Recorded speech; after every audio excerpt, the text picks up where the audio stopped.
కలిమిలేములన్నీ ఒకే తీరుగా కలిసి పంచుకోగా సదా తోడుగా కలిసి రాని కాలం వెలివేసిన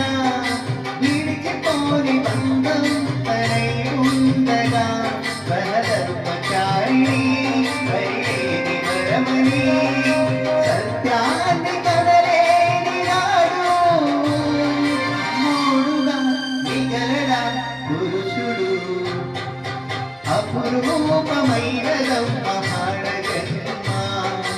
ఆ జన్మకు పరిపూర్ణత ఇల్లాలమ్మా